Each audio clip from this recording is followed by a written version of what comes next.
I've already sent criminal referrals to Attorney General Pam Bondi recommending that both Governor Walz and Attorney General Ellison be investigated and prosecuted. What happens when a sitting governor and a state attorney general are suddenly hit with criminal referrals in the middle of a congressional hearing? That's exactly what unfolded in a moment that shocked the room and immediately grabbed national attention. During a tense hearing, Congresswoman Paulina announced that she had formally sent criminal referrals to the Department of Justice involving Minnesota Governor Tim Walz and Attorney General Keith Ellison. Now think about that for a second. When a member of Congress publicly tells two top state officials that their actions may need to be investigated by the DOJ, that is not routine politics. That is a serious escalation. So what exactly led to this moment, and why does it matter for taxpayers across the country? We're going to break it all down. But first, if you appreciate clear, fact-based coverage of major political moments like this,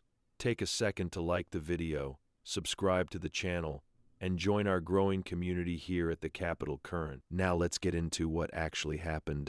Thank you, Governor Chairman, Walz. I would ask my line of questioning is not for you. Please do not interfere with the witness's time. It's for your Attorney General. He didn't ask a question, so it is Ms. Luna's time. Thank you.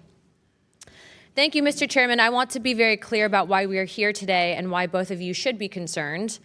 I've already sent criminal referrals to Attorney General Pam Bondi recommending that both Governor Walz and Attorney General Ellison be investigated and prosecuted under 18 U.S. Code 371 and 18 U.S. Code 2.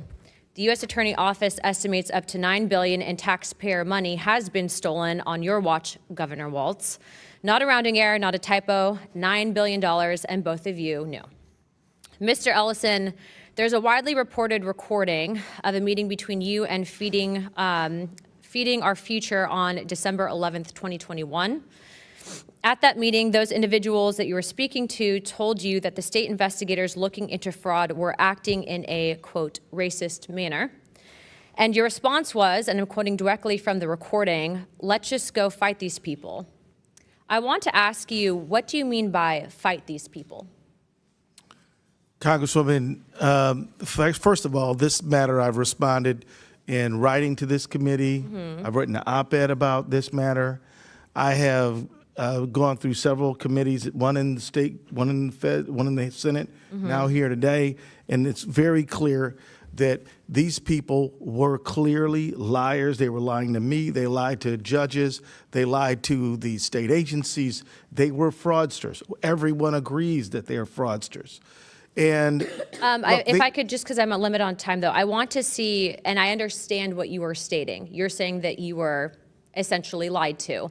But in responding to them, and the reason I'm questioning on this is because I had the privilege of questioning some of your state legislators that were Republicans, and they did feel that both you and the governor were covering up what was happening with the fraud. So I want to specifically just who are you referencing when you said fight these people? If you could, just keep it short. Was that your own state?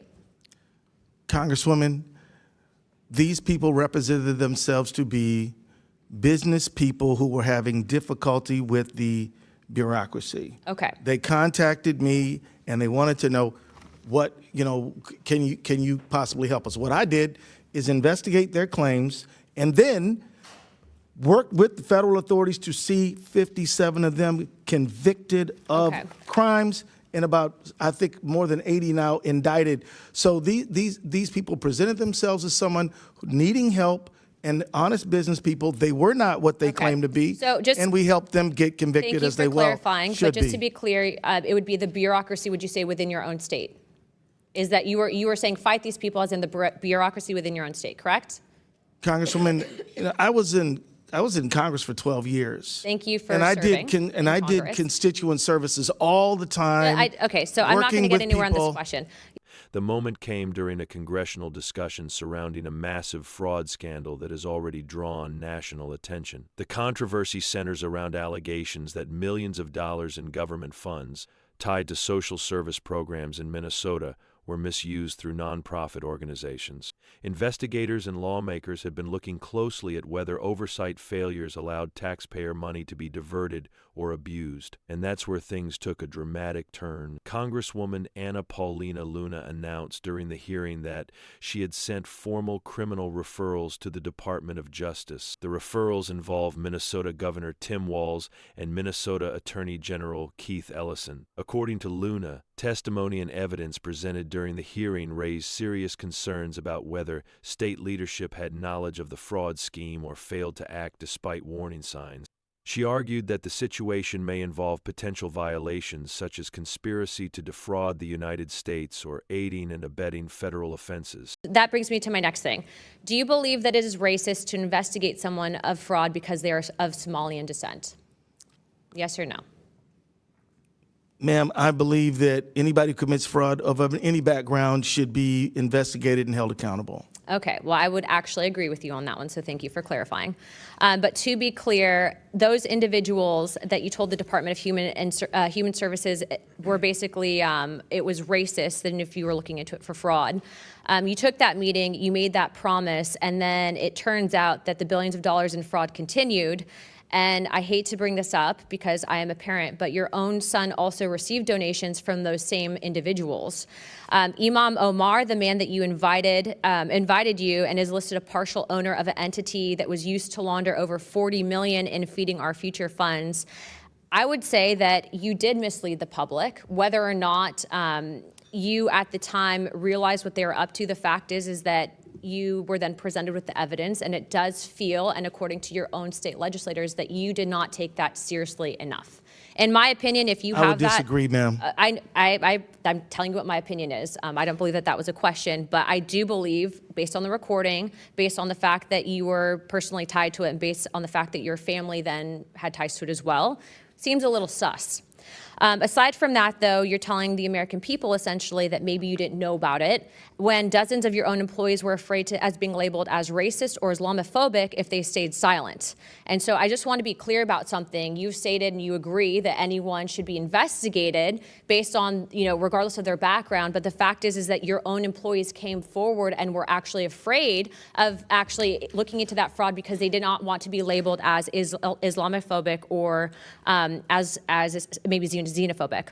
So you dismiss this, as President Trump said, as politicizing the issue when $9 billion is not a political talking point. It's an embarrassment. The American people see what's going on, and this is fraud. I would say, and I would also advise the Attorney General to look into our criminal referrals. I do not believe that you guys could say that you didn't know what was happening because, frankly, even if, let's say, giving you the benefit of the doubt, you might not have known, you guys still chose to turn a blind eye to it. Thank you, Chairman. I yield my time. Now, to be clear, a criminal referral is not the same thing as a conviction or even a formal charge. It simply means a lawmaker is asking federal prosecutors to review the evidence and determine whether an investigation should proceed. But politically speaking, this is a major development. When elected officials publicly call for federal prosecutors to investigate other high-ranking officials, it signals that lawmakers believe there may be enough evidence to justify a deeper review. During the hearing, Luna emphasized a point that resonates strongly with many Americans. No public official should be above the law, and honestly, that principle should not be partisan. Whether someone is a Republican, Democrat, governor, attorney general, or member of Congress, the standard should always be the same. If taxpayer money was mishandled or oversight failed, the American people deserve answers. From a conservative perspective, this moment highlights something that has been a growing concern for many voters across the country: government accountability. Taxpayers work hard for their money.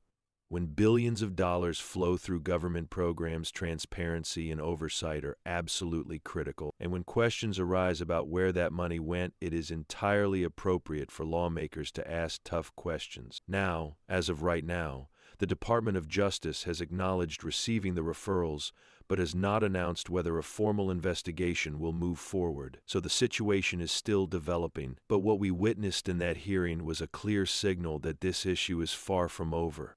And depending on what federal investigators decide to do next, this could become a major political story moving forward. Now I want to hear from you. Do you think this referral will lead to a full federal investigation, or do you believe it will end here? Let me know your thoughts in the comments below. I read as many of them as I can, and your perspective helps shape future discussions on this channel. If you found this breakdown helpful and want more coverage of major congressional hearings, political showdowns, and accountability moments like this one, make sure you like this video and subscribe to the channel. And stay tuned, because in the next video, we're going to take a closer look at another explosive hearing moment that's getting attention across Washington. You won't want to miss that. Thanks for watching, and I will see you in the next one.